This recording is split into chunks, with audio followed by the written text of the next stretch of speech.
Bem-vindo à terceira temporada do MIP Talks, o podcast oficial do programa MIP Experience.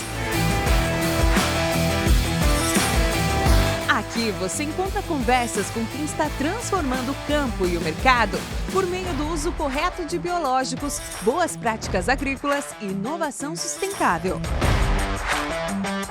Acesse mipexperience.agr.br e saiba mais.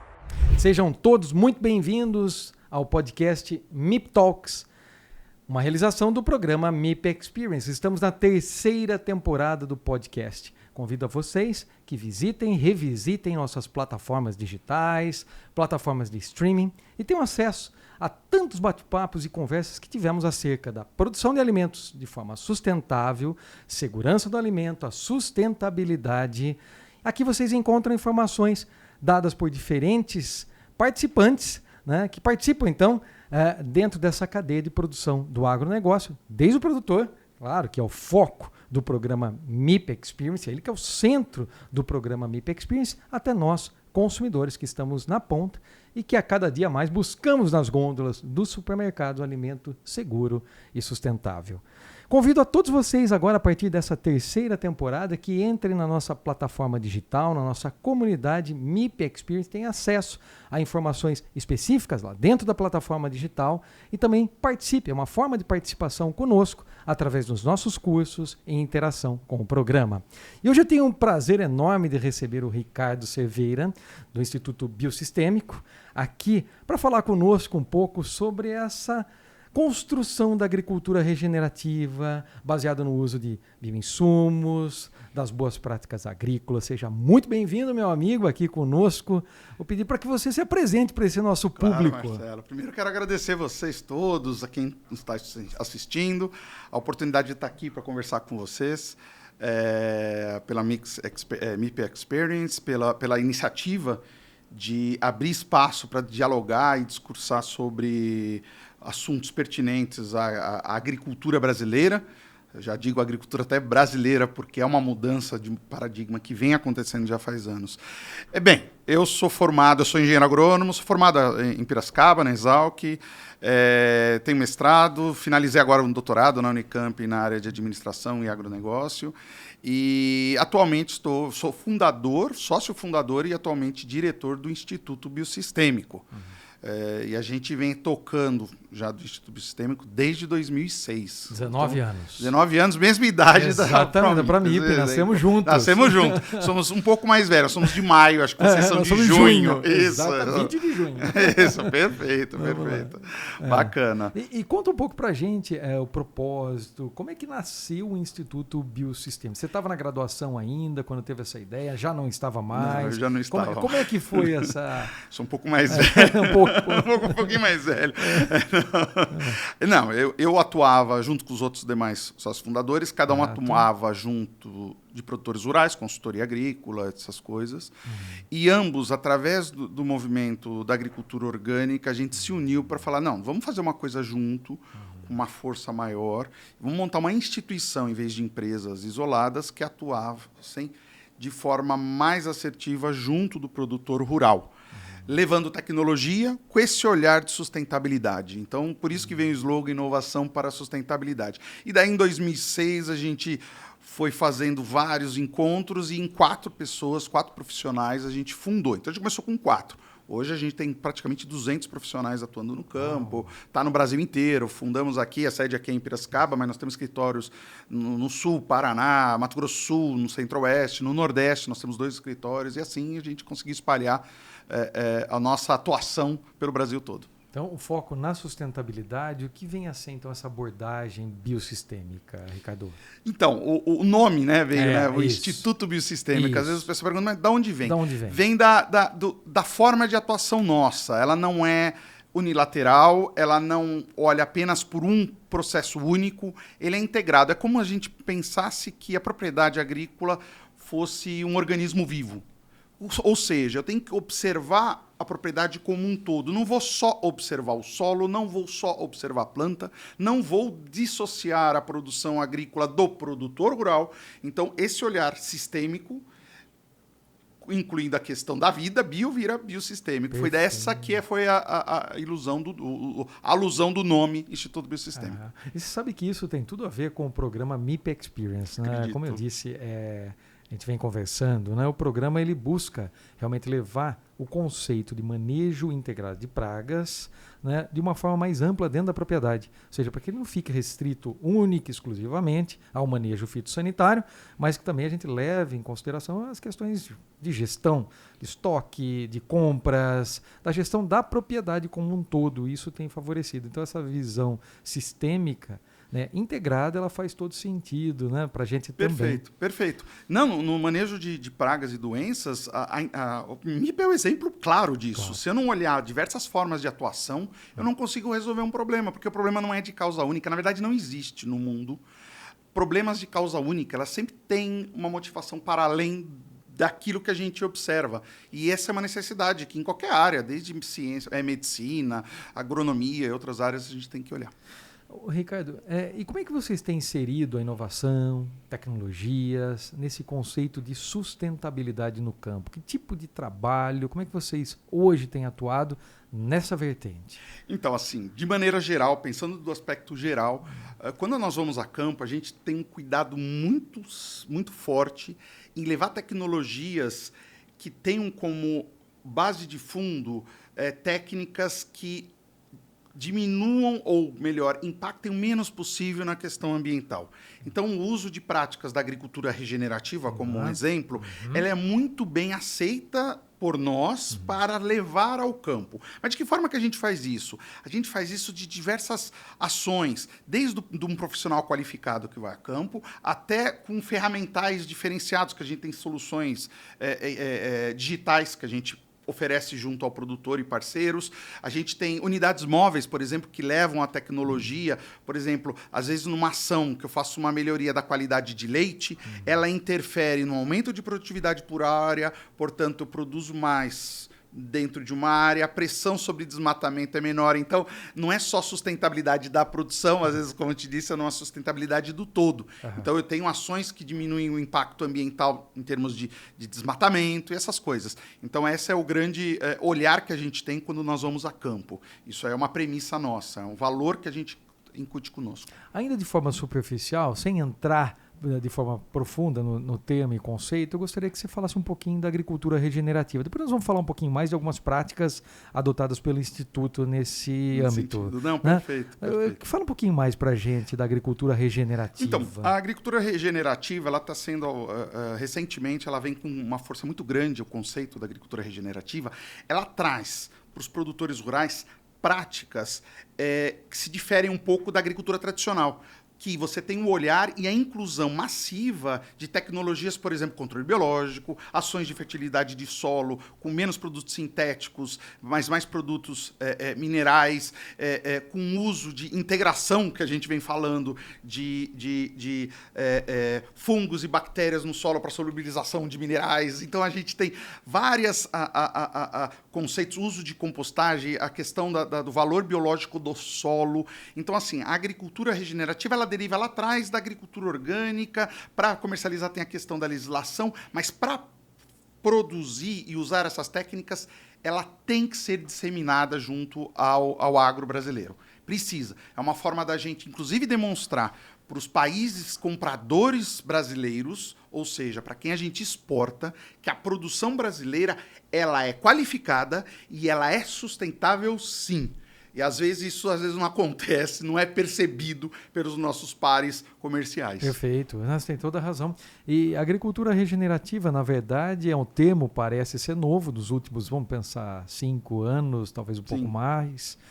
Mas o Instituto Biosistêmico tem trabalhado nesse sentido, né, como você falou, de forma holística há bastante tempo. Eu gostaria que você, para começar, até voltar um ponto, dar um passo atrás, né? Contar assim das primeiras iniciativas que vocês tiveram até hoje.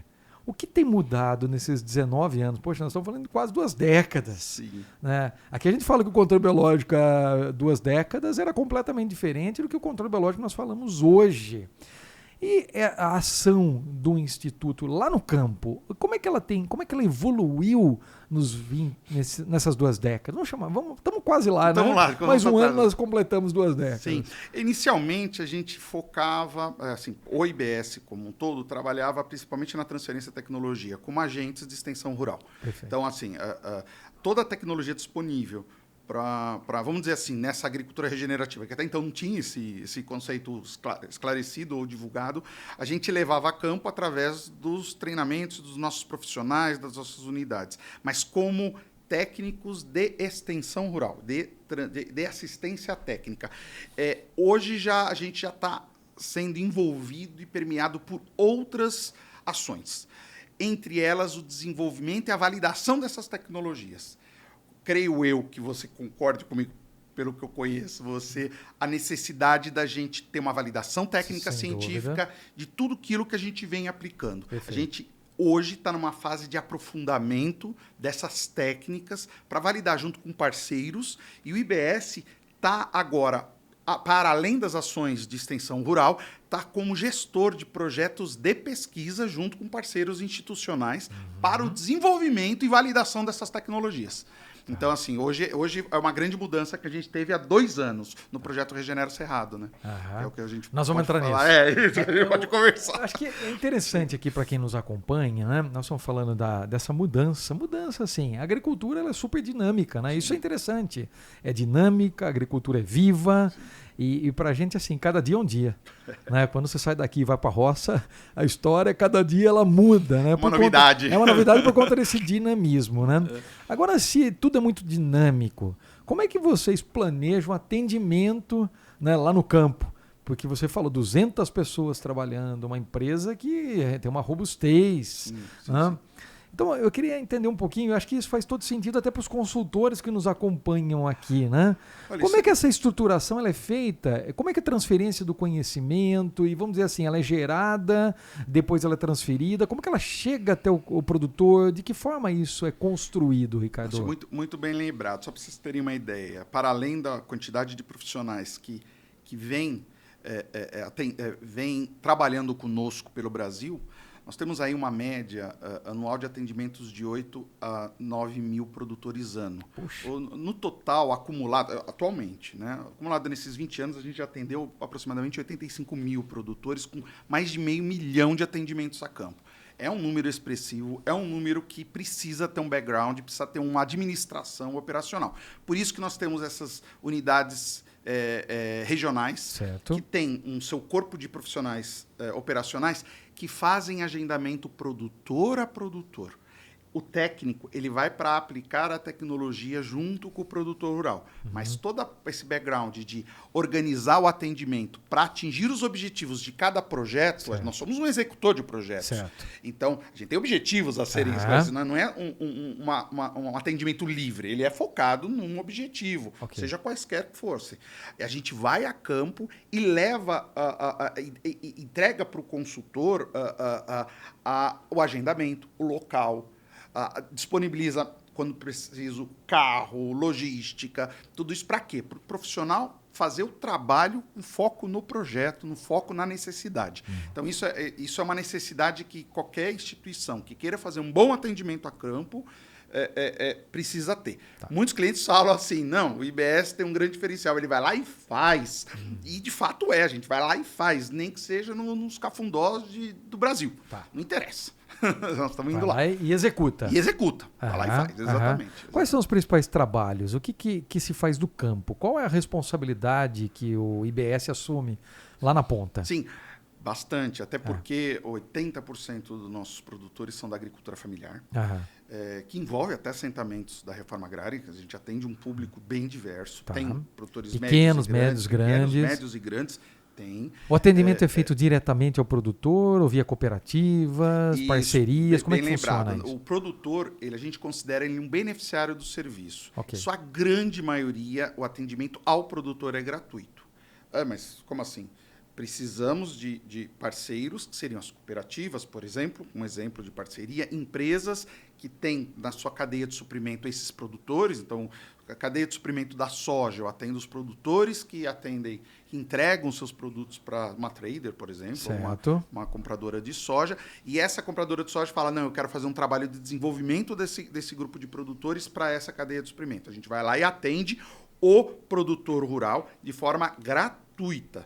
O custo vem desse sponsor, desse parceiro, que é o investidor, por isso que tem objetivo. O projeto ele tem um objetivo claro. Então, a gente faz isso. Ô, Ricardo, e vocês, no campo, no dia a dia, como é que é o envolvimento do agricultor?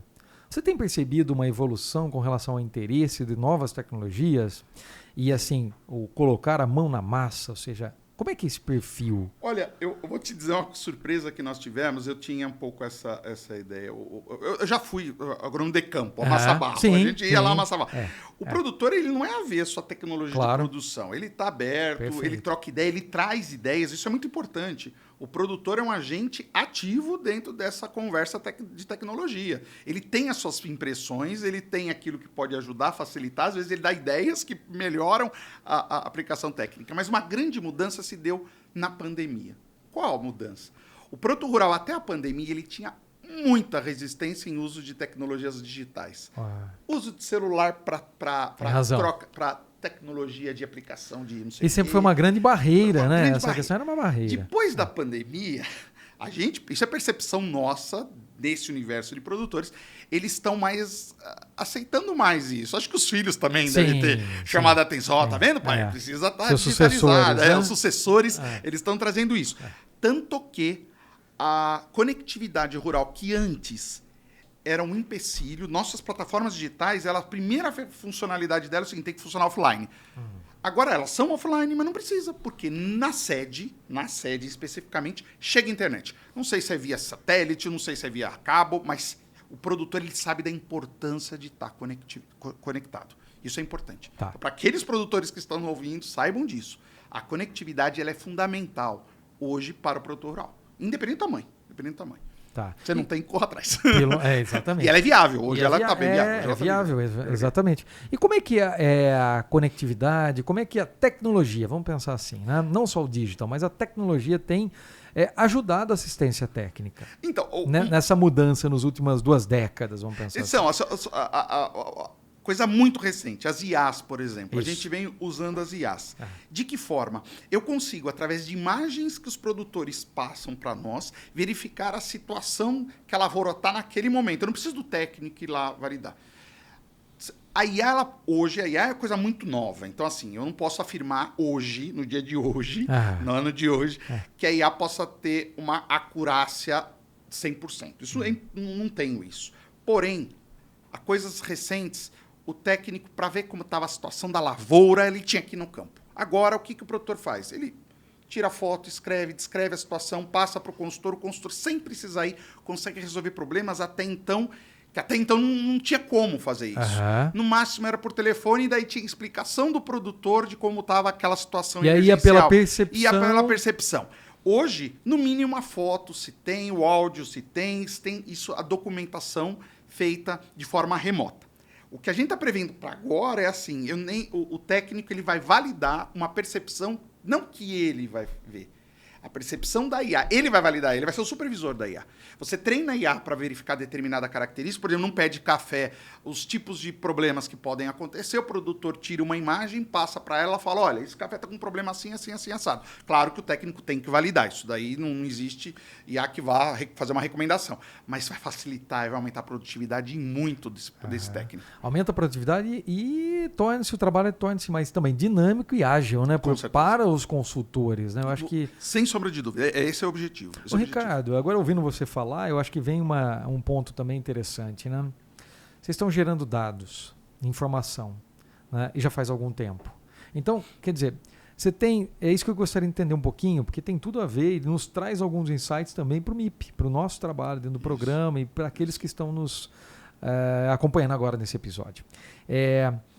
De que forma vocês têm trabalhado essas informações e elas ocorrem num curto espaço de tempo? Você tem exemplo de projetos que vocês acompanharam anos e aí, claro, a evolução e essa entrega através dos dados? Porque isso é importante. Por que eu estou te perguntando isso?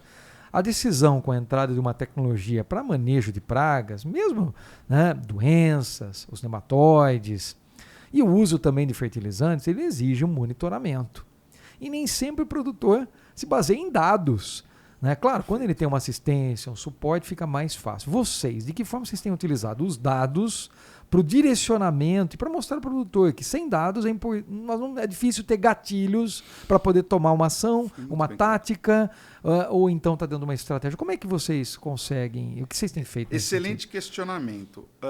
Eu venho aprofundando, até no doutorado a gente vem aprofundando de forma muito assertiva, muito forte, a questão de o uso dos dados. Infelizmente, o segmento do agro, ele não é um segmento de ponta para o uso de dados. Você pegar o sistema financeiro, o sistema de comunicação, a vida deles é dados. Eles tomam decisão somente numa mesa de reunião entre eles, é assim. Vamos para esse lado? Me demonstre com dados que eu tenho que ir para esse lado. No agro, infelizmente, nós estamos longe dessa realidade. Existem setores dentro do agro que podem estar mexendo bastante com dados, mas existe sim uma distância entre o uso de dados do setor agro para outros. Porém, já existe uma percepção dos profissionais da área que o uso de dados para tomada de decisão frente a uma mudança de rumo, uma necessidade de investimento, é necessária. Não dá mais para ser assim, eu acho que vai chover. Não, eu preciso ter os dados suficientes para dizer qual é a chance de fato que vai chover. Então, um exemplo, a meteorologia, que dentro do setor de agro é um que usa bastante dados, mas assim, o que foi colocado agora, o monitoramento por parte do produtor, ele precisa aumentar a conscientização junto a ele, que é importante. Eu tenho sensores no campo, eu tenho informações de coleta de produção. Produtores de leite precisam saber a produção de todos os dias. Eu faço, produtores fazem. Sim, mas não é só isso. Saber a produção e saber o que usar com esses dados de produção, o que eu devo fazer para melhorar a minha produção. Vou dar um exemplo. Vou dar um exemplo, lembrando de animais, num projeto que a gente vem desenvolvendo, que é um projeto que quer medir que ações eu posso fazer antes do fato acontecer em relação a bem-estar animal. Certo. Nós sabemos que os bois vão para o frigorífico, são abatidos e viram carne. Só que os bois, quando chegam lá, se eles estiverem machucados, alguma coisa do gênero, você não consegue transformar em produtos de qualidade. Você quer o animal mais tranquilo, sem machucados possível. Aí a questão da indústria será que eu não deveria saber, antes de comprar do produtor, qual é o risco desse produtor me entregar animal com dano? Sim. Isso eu faço através de análise de dados. Então, eu coleto a análise de dados gerais dos fornecedores, faço um machine learning, um treinamento de máquina e digo se determinado produtor, no próximo contrato, o risco dele, um score, Serasa, tem score, Serasa, o score para produtores rurais, se esses produtores rurais, qual é o risco deles terem danos animais. Se estiver alto, manda os técnicos lá para ajudarem o produtor, não faz desse jeito, muda o caminhão, ajeita para lá, ajeita para cá, para não interferir, trazer bem-estar aos animais. E não perder tempo com aqueles produtores que você tem uma grande chance de estar legal. Então, assim, olha a tomada de decisão. Se eu tenho 10 de dinheiro e eu preciso escolher para onde eu vou, os dados vão me dizer para onde eu vou colocar esse dinheiro. Exatamente. Então, assim, um exemplo... E, ao mesmo tempo, você está trabalhando com as boas práticas, né? Impulsionando, e isso é sustentabilidade. Quando eu faço boas práticas de produção, trabalho com bem-estar animal, eu estou trabalhando, de fato, com sustentabilidade. Porque não tem lógica. Bem-estar animal está dentro do âmbito ambiental da sustentabilidade. Perfeito. Ouvindo você falar novamente, né? Isso, olha, é um insight interessante, né? Dados, as informações são fundamentais para a boa gestão, mas também para a comunicação. Se nós não temos dados, e a comunicação é um grande desafio no agronegócio. Perfeito. O produtor faz muito bem, faz bem feito no campo. Emprega seu tempo, recursos, ganha, mas também perde, depois ganha. Exatamente. E nós, os consumidores, não enxergamos, não vemos esse esforço, né? E você tem os dados para comunicar. E com os dados você consegue uma boa comunicação verídica, verdadeira, né? Direta. E não para só no ambiente privado. Políticas públicas, idealmente, tem que avaliar o impacto dessas políticas públicas de fato no campo. A gente já fez um projeto que a gente conseguiu medir, um projeto de milhões, falar qual é o impacto no reflorestamento, área ambiental, reflorestamento da Mata Atlântica. Nós vimos que o impacto era praticamente o custo de um projeto de milhões, todo mundo falava, é muito dinheiro que vai. Era metade do que se eu fizesse isso pagando para reflorestar. Quer dizer, um projeto de ampla ação, eu consigo economizar dinheiro público. Então, assim, não fica só no privado, você tem ganhos de todas as formas com o uso de dados. Só com o uso de dados, senão não dá. Senão vira assim, eu acho que... E aí como é que se toma a decisão dessa... Daí vira narrativa, Exato. Daí não funciona. E depois nós vamos voltar naquele redemoinho, né? De falar assim, nada dá certo, né? Exatamente. É claro, nós temos hoje, falamos aqui, o cenário extremamente dinâmico, falamos hoje de mudanças climáticas, o impacto, né? Nós falamos assim, ó, hoje nós vamos para o campo e hoje é diferente de ontem. E por quê? Porque a cada dia nós somos impactados, né, pelo aquilo que vem de fora. Né? Então é uma indústria céu aberto. Sim. Então, novamente, dados, né, gerar dados é fundamental. E olha, Tendências, né? Buscar também tendências. E as tendências é uma análise preditiva, até onde nós vamos, se a gente manter como a gente está hoje, para onde nós vamos parar, entendeu? E aquele que escuta, normalmente... aquele que recebe a comunicação, o ouvinte, como vocês que estão do outro lado, eles têm uma credibilidade, eles têm como base na sua credibilidade os dados. Se eu falo baseado em dados, a credibilidade aumenta. Agora, se eu falar só por falar, não adianta. Sim. E daí vem outro falando só por falar, e daí fica uma discussão narrativa e vira... Em algum momento na sua fala, você falou de parcerias público-privadas, né? Você poderia comentar alguma ação ou trabalho do IBS? Como é que essas parcerias têm impulsionado também as ações de extensão, de acompanhamento no campo, no Instituto Biosistêmico? Sim. A gente tem algumas ações, no qual vou citar duas. Uma até eu falei anteriormente o nome, mas daí a gente aprofunda. Uma delas, antes dessa em específico, foi ações junto com editais governamentais e... mercados de varejo institucionais. Então, por exemplo, a gente fez um trabalho em Minas Gerais com parceiros de café, no qual o objetivo era organizar a cooperativa do ponto de vista produtivo. Quer dizer, eu não ia diretamente a campo, mas eu auxiliava eles a organizar a necessidade produtiva, a qualidade do produto que chega para eles. Para quê? Para atender o privado exportador. No caso, era um mercado de varejo exportador. Certo. Entendeu? E hoje essa cooperativa saiu até no Globo Rural. Ela foi crescendo a tal ponto que ela avançou de ser reconhecida pelo mercado. Mas foi com uma ação que, como eu disse para você na visão sistêmica, eu não estou só no campo. Eu estou agora neste projeto em si, que teve essa parceria governo e entidade privada, que os dois agentes se interessando pela cooperativa para que ela produzisse melhor e atendesse o mercado.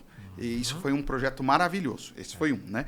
E o outro é o projeto Regenera Cerrado, que é uma parceria com recursos públicos e privados que atendem a agricultura regenerativa e uso de bioinsumos. Vamos entrar nessa questão? Vamos. Conta um pouco pra gente sobre a iniciativa, como é que ela surgiu, como é que está o status hoje, quem está integrado, quem participa do Regenera Cerrados. Como vocês estão inseridos dentro do projeto? Um projeto foi assim, quando veio para nós, veio muito forte, assim, desafiador. Nós somos gestores, o IBS, é o gestor de um projeto técnico-científico. Lembra que eu comentei contigo que a gente trabalhava mais na parte de extensão rural? Sim. Este projeto não é especificamente para trabalhos de assistência técnica e extensão rural. É para validar tecnicamente práticas da agricultura regenerativa. Um dos focos é o uso de bioinsumos. Perfeito. Ponto. Ele é feito no bioma do Cerrado.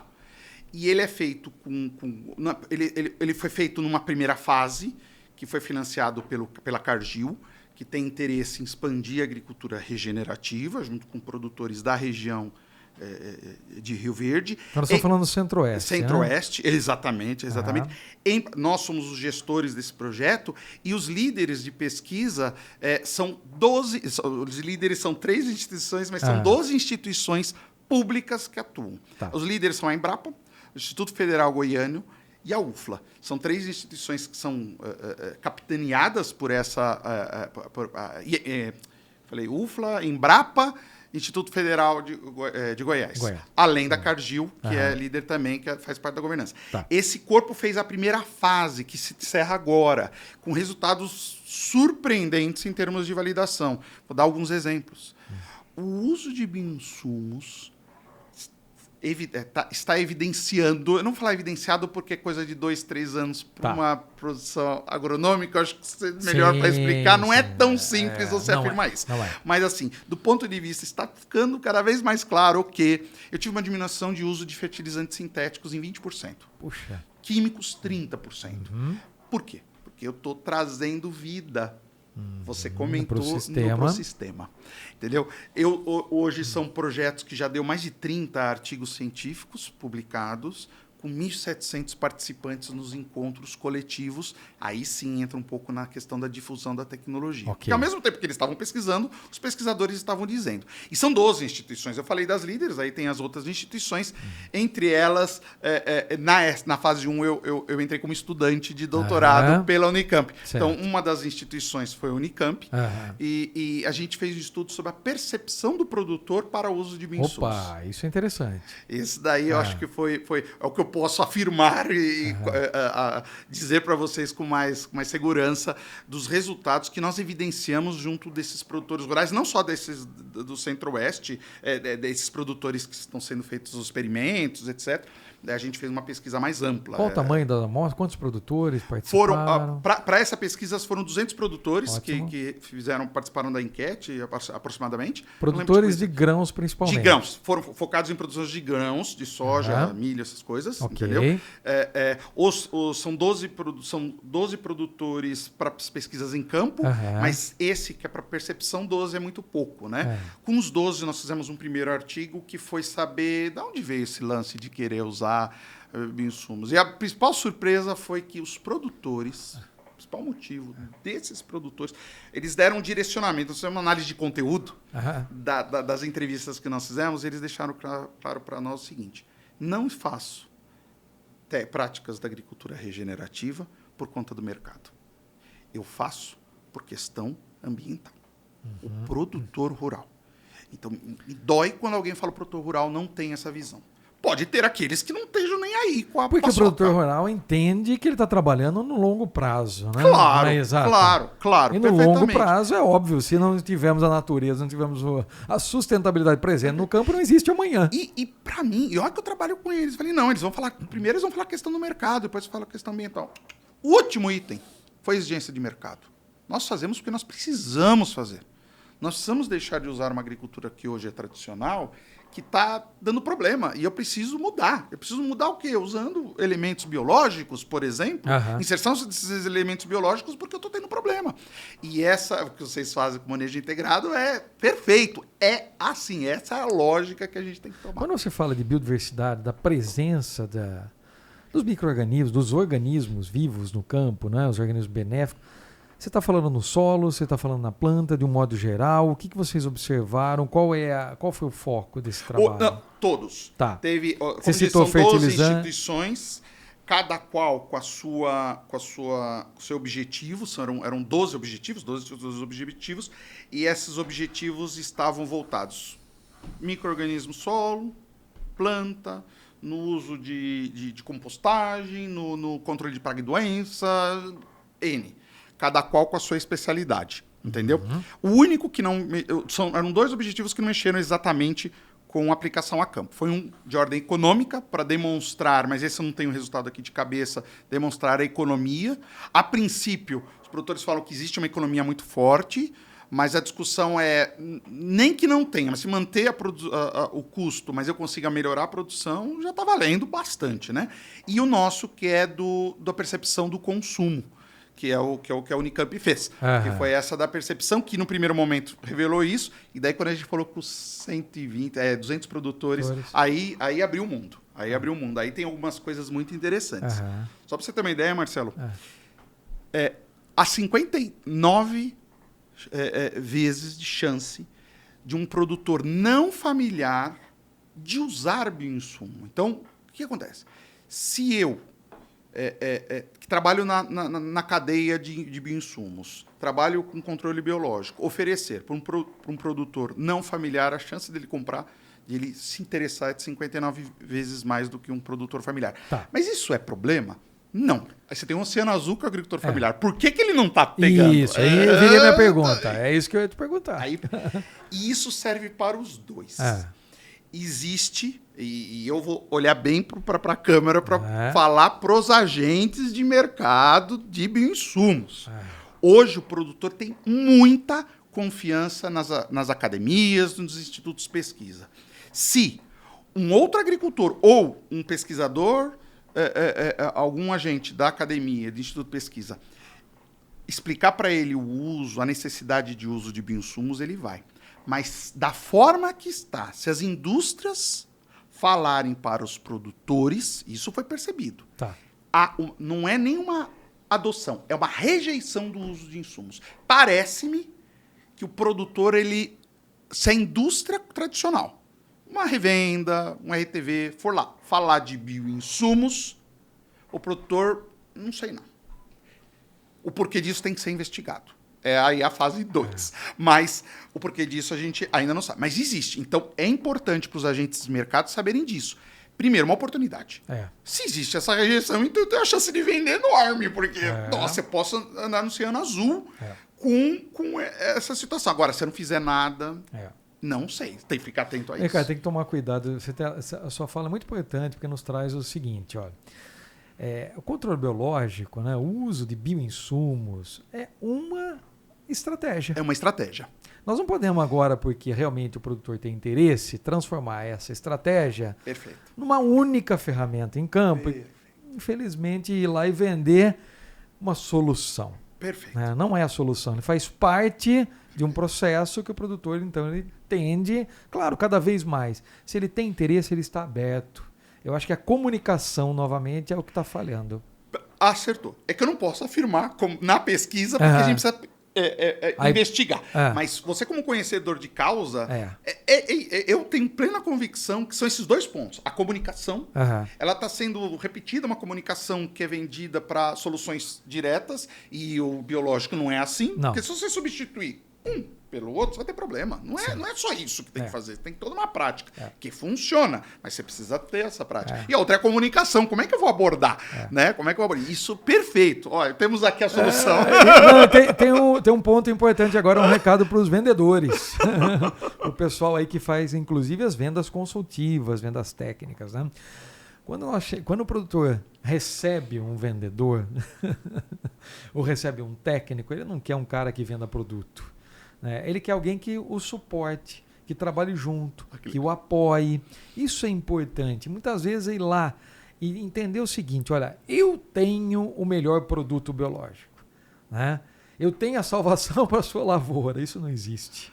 Né? Não existe, isso não existe. Então o que o produtor... Primeiro, o foco do manejo, quem toma a decisão é o agricultor. Primeira coisa.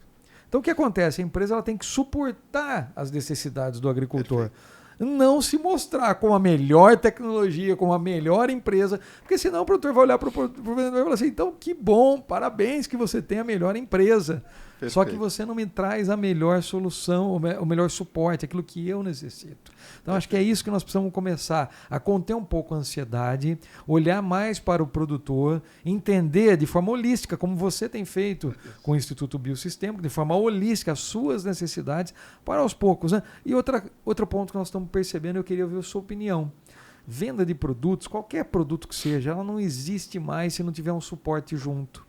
E aí vem a responsabilidade da indústria, mas também vem a responsabilidade dos institutos de extensão, né?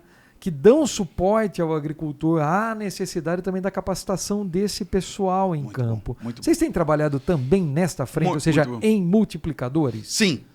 É fundamental. E olha que interessante, é da tecnologia. Porque a gente é independente, eu não vou trabalhar para uma empresa A, B, C, não é esse o objetivo. O objetivo nosso é o seguinte, eu quero levar tecnologia. No caso, a gente incentiva o uso de bioinsumos. Okay. Ele vai no mercado em busca do bioinsumos. Só que ele tem que ser acolhido da mesma linguagem que o assistente técnico levou. Então, Olha, tô abismado até, agradeço muito. O seu ponto foi fundamental, foi nevrálgico. Foi nevrálgico. Maravilha. Então, assim, o IBS, ele entende assim, eu não vou recomendar o produto, eu vou recomendar a tecnologia necessária. Isso. Vai ali e escolhe a tecnologia. A mesma coisa que, olha, você pode usar o celular de diversas formas. Usa o celular aqui, daí você escolhe o celular, tem vários tipos de celular, tem vários preços, qualidades, e você faz como melhor uso, a gente ajuda a explicar. Mas, por outro lado, eu tenho que ter o acolhimento do vendedor. Eu achei isso perfeito. A comunicação, eu sinto que existe essa não adoção, esse receio do produtor. Por isso que ele adota pelo pesquisador, porque o pesquisador ele entende mais neutro, ele é neutro. Ele não vem com uma solução milagrosa. Nem o pesquisador fala assim, essa solução é milagrosa. Ele fala, não, essa solução ela vai avançar. E essa questão, como é que colocar na prática, então, a sustentabilidade, de fato, para que ela seja transformada? Como é que ela pode ser transformadora? Eu estou tocando nesse assunto, aproveitando, né, esse bate-papo nosso, porque sustentabilidade, muitas vezes, e nós já discutimos isso aqui, ele é um termo muito genérico. Sim. Como é que o produtor, você já me deu uma pista interessante, né, que foi quando você falou o seguinte, olha, o produtor, a decisão do produtor pelos biológicos, pelos bioinsumos, seja biofertilizantes, bioestimulantes, ou um produto para controle de pragas, macro, microbiológico, sim. ele está indo na direção de que, claro, o produtor precisa de um melhor manejo. Sim. As tecnologias tradicionais começaram a patinar há um bom tempo por conta de resistência e outros fatores. Custos então, também. Ele está buscando isso, nós sabemos disso.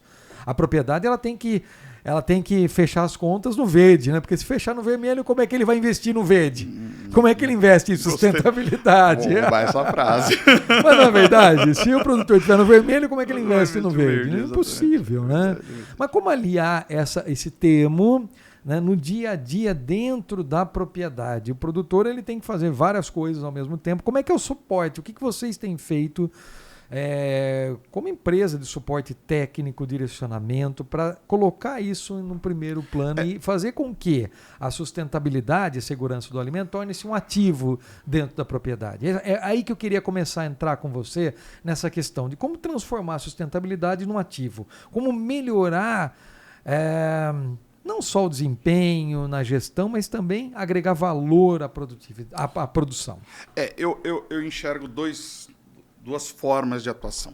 A primeira, nós, como atuação como extensionista, entendendo que a tecnologia por si só ela não é suficiente. Ela tem que ser adaptada ao ambiente, às condições, e ela tem que ser ajustada à natureza da produção daquele produtor. Perfeito. Então, assim, um produtor pequeno da agricultura familiar, às vezes a tecnologia ela deve ser diferente do maior produtor, por questão da natureza, do seu tamanho, das suas necessidades, das suas até da cultura que ele herda. Um produz alface e hortaliça e o outro está produzindo milho. São ambientes diferentes, até segmentos dentro do setor do agro diferentes. Então, esse é o primeiro ponto. Então, eu tenho que olhar para a tecnologia de forma adaptativa. Não é o mesmo produto para todos, porque se for o mesmo produto para todos, não vai funcionar. Perfeito. Então, o primeiro ponto é o seguinte. O segundo, e aí que vem a dor que hoje a gente está encontrando, é que para as práticas da agricultura regenerativa, precisamos investir em pesquisas.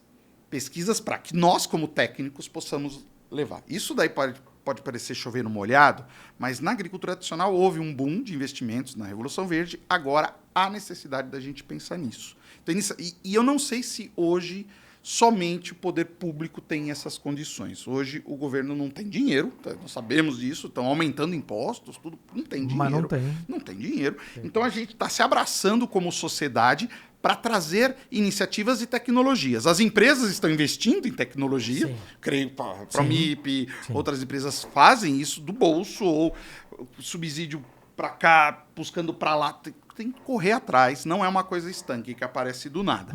Então, essa iniciativa que a gente está falando vai entrar, inclusive, numa fase 2, que a gente abriu, inclusive, para não ficar restrito numa região. Então, a gente abriu para Mato Piba, para cerrados diversos, e agora nós estamos na fase de abertura para novos integrantes. Dos 12, tem os 12 públicos, mas tem hoje tem a empresa principal, a Cargill, que agora fala assim, não, precisamos de outras instituições. Então fica o convite para qualquer um que tenha interesse em conhecer o projeto na fase 2, que ela é ampliada e com foco na aplicabilidade junto ao produtor rural.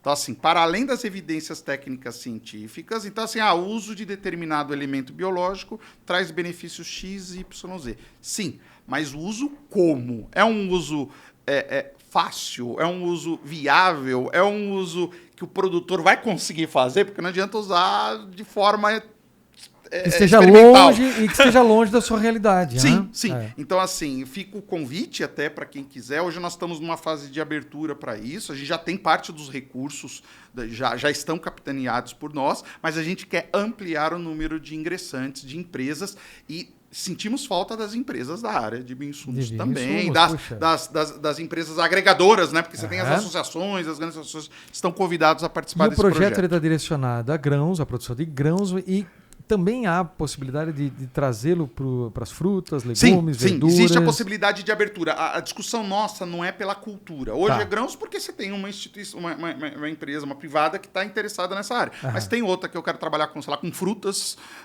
sei lá, pode trabalhar, entendeu? Não há essa restrição. E como é que você vê a questão da adaptação daquilo que está sendo construído no cerrado para grãos ser levado para essas pequenas culturas, mas culturas de alto valor agregado? Olha, como é que você vê essa adaptação? É questão de modelagem técnica, porque como nossa ideia é a validação para depois a aplicação junto, eu acho que é uma discussão mais de modelagem do uso dos insumos. É claro que você pode ter insumos específicos para determinadas culturas, isso é óbvio, mas assim, a ideia, o conceito, ele é aplicado em todos. O conceito é geral para todos. O MIP, você não vai falar de uma coisa, não vai falar de fruta, ou vai falar de hortaliça, ou vai falar de todos. A lógica é essa. Nós vamos fazer a modelagem conforme a necessidade. Então, o desenho está montado, as instituições, inclusive, ampliou, as instituições, a Exalc que agora entrou, com um grande escopo, para trabalhar com metagedômico, esses nomes que eu desconheço do ponto de vista... Não sou geneticista, mas, enfim, a gente está trazendo essas inovações para dentro desse segmento. Mas, como eu te disse, ela não é focada em uma coisa única. O projeto está aberto, inclusive ele não está específico. Até hoje foi grãos por contingência de quem está hoje, a iniciativa surgiu por conta disso. Mas o Brasil não produz só soja, não produz só leite, não produz só... Pode ser para tudo. Ricardo, ainda discutindo um pouco mais com você a questão do suporte técnico, desenvolvimento para o produtor no campo, agora pensando no seguinte, há poucos minutos falamos sobre a cooperação do Instituto com empresas cooperativas que fomentam projeto para os produtores no campo. Isso. Né? Como é que fica? Aqui nós falamos muito com o varejo, nós falamos muito com a indústria de alimentos, que precisam ter bons fornecedores de alimentos seguros, produzidos de forma sustentável. Há um espaço também para se trabalhar para essa indústria. Não sei se você tem essa experiência, se pudesse compartilhar conosco.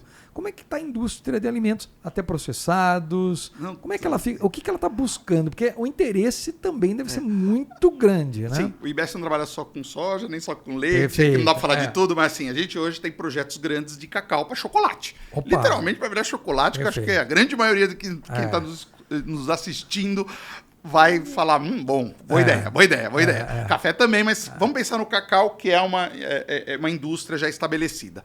Na cadeia de suprimento do cacau, do chocolate, eu preciso ter uma responsabilidade por parte da indústria de quem são esses produtores que estão sendo atendidos, que estão sendo fornecedores. Esses produtos estão vindo de áreas adequadas ambientalmente, estão sendo utilizados insumos que são respeitados pelas normativas brasileiras, isso aqui. Pelas soluções digitais que a gente tem toda a rastreabilidade no campo. Quando o técnico vai a campo, ele coleta dados, olha só, interessante, dados que revertem numa qualificação do fornecedor.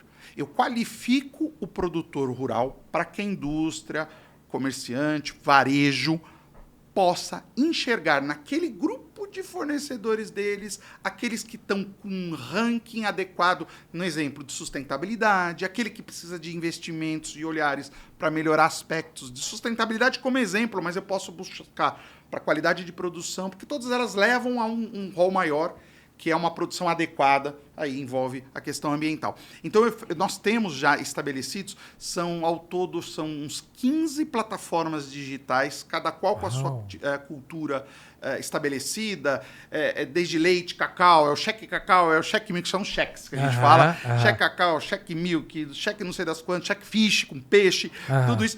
Para quê? Para que eu possa qualificar os produtores. Então, uma indústria de tomate, por exemplo, de molho de tomate, eu posso validar dentro lá, eu tenho lá 300 produtores em determinada região e eu quero verificar quais as condições dos produtores. E tem um detalhe, aí vem o diferencial.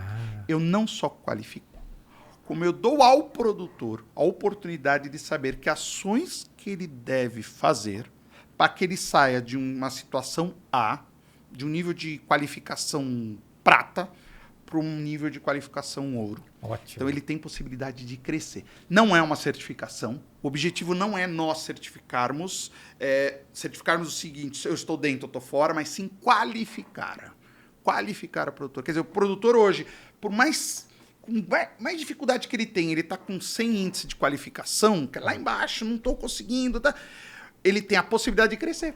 Sim. Então, eu não tiro ele dentro do processo. Perfeito. Porque a certificação, a certificação é assim, ela precisa saber quem está dentro e quem não está. Isso é perfeito.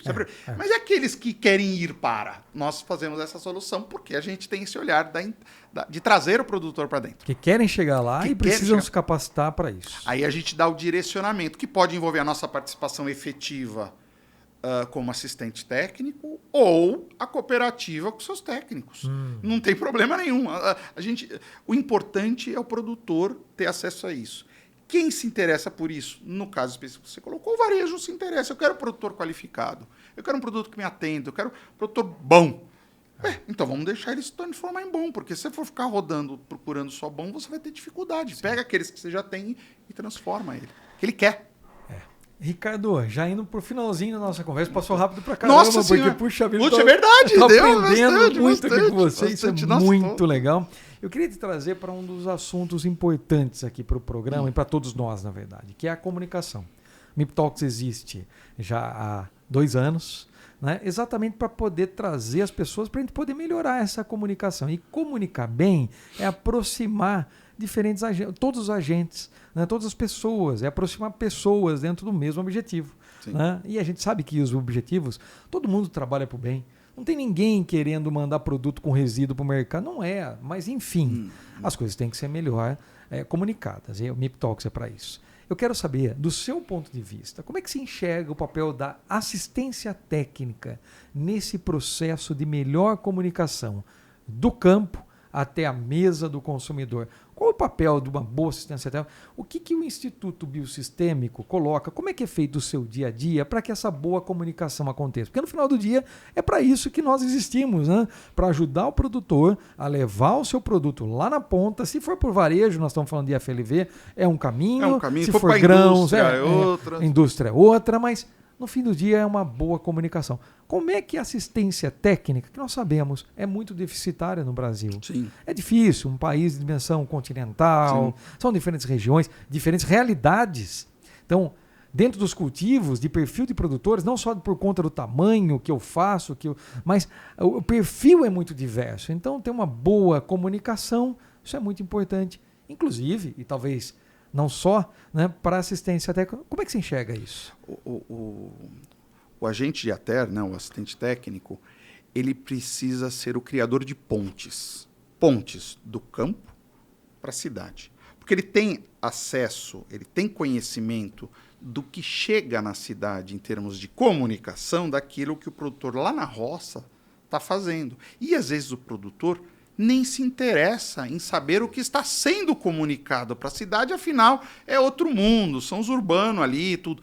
Nós não podemos se abster que a sociedade tem a turma urbana e ela precisa ser bem comunicada. Se nós não nos apropriarmos da comunicação, daquilo que é falado de nós,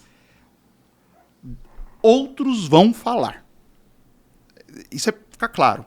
O agente de ATER, ele precisa chegar para o produtor e falar, se você ficar quieto, outro vai falar por você. E vai falar o que ele quer. O que ele quer. E o que ele entendeu. O que ele captou. o que ele percebeu. Pode ser algo verdadeiro até. Não estou pensando no sentido ruim, não. Ele acreditou, aquele que vai falar por você vai falar algo que para ele é verdade. Sim. Só que não foi você que falou de você. Então, gente, produtores rurais, vocês precisam, nós, né, eu não vou falar vocês, não, nós todos temos que nos colocar na cabeça que quem tem que falar de nós somos nós mesmos. Nós temos que nos apropriar disso. E falar para o mundo urbano quem nós somos de fato. Com suas partes boas, tem suas partes ruins, mas não deixa para outro falar. Fala você, assuma você. E isso é um papel do agente, é este, do profissional, porque ele sabe o que está chegando na cidade. Não adianta chegar para falar para o produtor, essa turma de São Paulo, essa turma de não sei da onde, essa turma da Europa, fica falando mal de nós e ficam só brigando. Não pare por aí, gente. Não faça isso, não. Assumam as rédeas, porque tem outra pessoa falando para essa turma. Tem outras pessoas falando, com a percepção deles, que não são a nossa. Sim. A gente tem que falar. Exato. É isso, eu acho que é assim o principal. Ricardo, muito bom falar com você. Eu gostaria que você deixasse uma mensagem, né, para quem nos acompanha aqui, seja nas plataformas de áudio, no YouTube, né?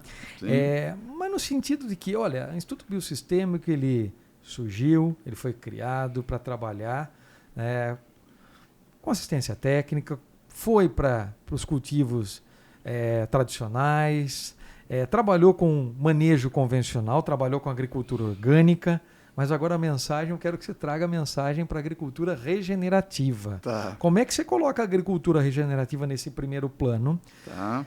Nessa mensagem final, qual é a mensagem que você deixaria aí para esse público nosso? Olha, eu estou cada vez mais consciente, e quando a gente fundou o IBS, todos éramos de empresa, e nós não fundamos o IBS uma limitada, nós fundamos uma instituição.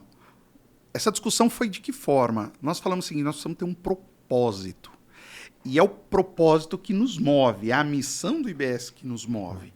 E quando a gente fala de sustentabilidade, como ela é muito ampla, a gente precisa focar, hoje está mais claro para nós, da questão da aplicabilidade da agricultura regenerativa. O orgânico, ele tem uma legislação própria, é um nicho específico de mercado, mas e os outros? Gente, os outros precisam migrar para técnicas mais sustentáveis. Aí vem a agricultura regenerativa. Então, a agricultura regenerativa ela está na alma do nosso propósito, como profissionais de ciências agrárias. Esse é o negócio. Então, para aquele que está nos ouvindo, saber que o IBS é um grande parceiro para vocês todos, como aplicador e incentivador de práticas sustentáveis no campo, que hoje a gente denomina, hoje a gente está trazendo como agricultura regenerativa. Muito bom. Ricardo, muito obrigado pelo bate-papo que nós tivemos aqui. Eu que nós agradeço. Somos fã do Instituto Biosistêmico. Então, parabenizo nós somos vocês. Fãs de vocês, gente. Nós estamos trabalhando com o mesmo propósito. Isso que é interessante. Isso é muito legal. Né? Isso é muito bacana. E os pontos de vista, né? Eu acho que muitas vezes nossos pontos de vista convergem, mas em alguns momentos eles têm que, né, ser complementares e, né, nos dar uma visão até um pouco diferente para que a gente possa construir. Perfeito. Isso para mim é fundamental. Vamos parar de se brigar. Nós nunca vamos ser 100% iguais, senão seria chato. Exato. Vamos ter visões, às vezes, diferentes, mas elas têm que transformar elas de formas complementares, porque o bem, nós dois queremos fazer. Exatamente. Então, o como é uma discussão para ser trabalhada. Perfeito, é isso mesmo. Muito obrigado. Muito Meu obrigado, amigo, Marcelo. muitíssimo obrigado. Abraço obrigado a todos lá do Instituto Eu Biosistêmico. agradeço. Sucesso para vocês. E agradeço a vocês todos que nos acompanharam em mais esse episódio, que foi espetacular, do MIP Talks. Convidos que, novamente, visitem nossas plataformas de áudio. Nós estamos lá em várias plataformas de áudio e também em vídeo no YouTube, no nosso canal do YouTube. E lá vocês vão poder encontrar uma série, já mais de 40 episódios, com muito bate-papo a respeito da sustentabilidade no campo. Hoje eu tive o prazer de receber aqui o Ricardo, do Instituto Biosistêmico. E, com certeza, né, visitem-nos e vocês vão lá encontrar um pouco mais de informação cada vez mais a respeito do programa. Convido vocês, a partir dessa terceira temporada, nós temos aqui um QR Code que leva cada um ao acesso da nossa plataforma digital MIP Experience. Participe conosco dessa transformação do conceito de manejo integrado de pragas ao produto seguro lá nas gôndolas dos supermercados. Muito obrigado e até a próxima! Bem-vindo à terceira temporada do MIP Talks, o podcast oficial do programa MIP Experience. Aqui você encontra conversas com quem está transformando o campo e o mercado por meio do uso correto de biológicos, boas práticas agrícolas e inovação sustentável. Acesse mipexperience.agr.br e saiba mais.